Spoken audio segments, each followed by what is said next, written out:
filósofo Alain de Botton, em seu livro Arquitetura da Felicidade, menciona: a arquitetura é capaz de modificar nossas vidas afetivas ou profissionais, influenciando no modo de ser e de sentir de cada um.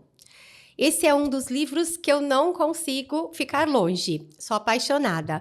Dentro dessa reflexão e nessa reflexão, nossas convidadas, Gabi Sartori, fundadora da Neuro Academy, da Academia Brasileira de Neuroarquitetura, a Flávia, arquiteta, ex-aluna da Academy, nos darão uma aula sobre neuroarquitetura. Bem-vindas. Ai, obrigada. É um prazer. Obrigada, Paulinha. É um prazer estar aqui hoje com vocês para falar de um assunto que eu sou apaixonada, né? Sim, falar sem sobre dúvida. neuroarquitetura é falar também sobre um trajeto da minha história que foi se modificando a partir de muitas reflexões que eu tinha dentro da profissão da arquitetura, né?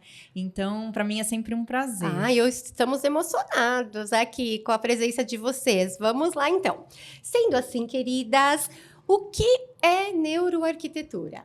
Pois é, neuroarquitetura é um termo popular, né? Certo. Até na Neuroarch Academy a gente gosta bastante de frisar que, na verdade, isso não é uma nova área, mas, na verdade, junção de diversas áreas que estão colaborando entre elas. Então, neuroarquitetura nada mais é do que neurociência aplicada à arquitetura. Da mesma forma que a gente pode utilizar a neurociência para aplicar na economia, para aplicar no marketing, para aplicar no design. Então, a neurociência, ela nos dá uma base de conhecimento sobre o funcionamento humano, né? Então, como que nós, seres humanos, funcionamos e nos comportamos. E são informações extremamente relevantes para as pessoas que vão projetar ambientes para esses seres humanos, Exato. né? Então, o termo é popular, né? Se popularizou, mas é importante ressaltar que, na verdade, é a mistura de duas áreas e é uma coisa que a gente fala bastante na Neuroarch Academy, né, Flá?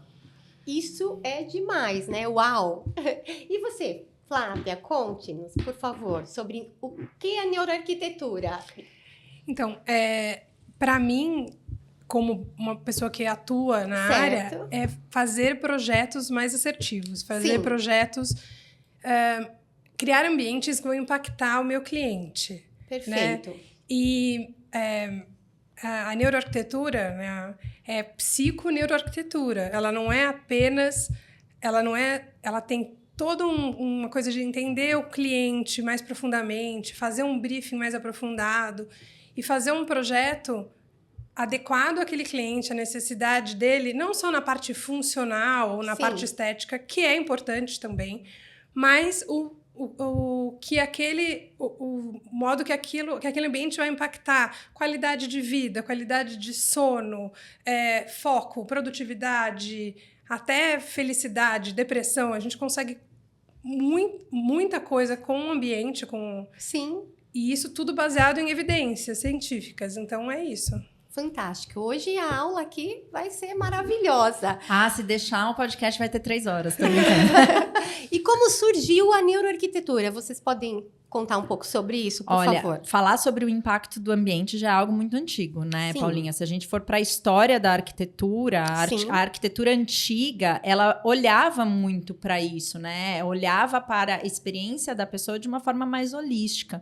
Algo que a gente foi perdendo com a praticidade, com o desenvolvimento das ciências. Então, a gente começou a colocar em caixinhas cada tema e esses temas não olhavam mais uns para os outros. Então, a gente acabou se fechando, olhando mais para a questão da funcionalidade e da estética, que são, sim, importantes, mas a gente também precisa olhar para como isso está impactando na vida das outras pessoas. Então, isso já é algo muito antigo e que a gente veio perdendo ao longo do tempo, né? Sim. E a neuroarquitetura mesmo começou com o desenvolvimento das neurociências. Então, a década do cérebro, que ficou conhecida como a década do cérebro, foi a década de 90, quando muitos investimentos foram colocados para desenvolvimento de pesquisa mesmo, desenvolvimento de equipamentos.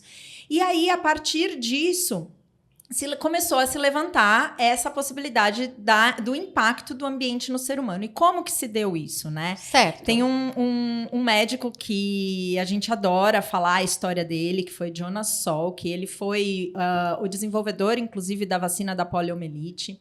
Uau! E ele desenvolveu essa vacina a partir de um insight que ele teve num ambiente. Então, como que foi essa história?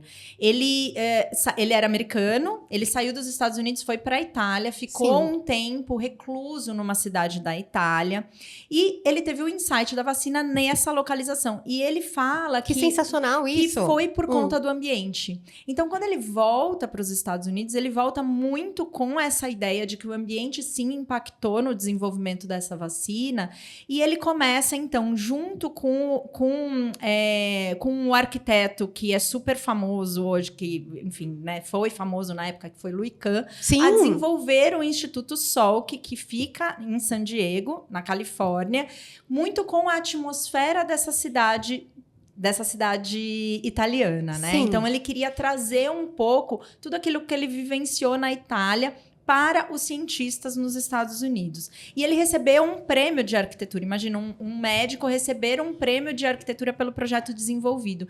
E nesse prêmio, quando ele foi receber esse prêmio, ele fez um discurso para os arquitetos que estavam ali, fazendo mesmo um apelo de que os arquitetos fossem investigar como que os ambientes estavam impactando os seres humanos a partir da neurociência.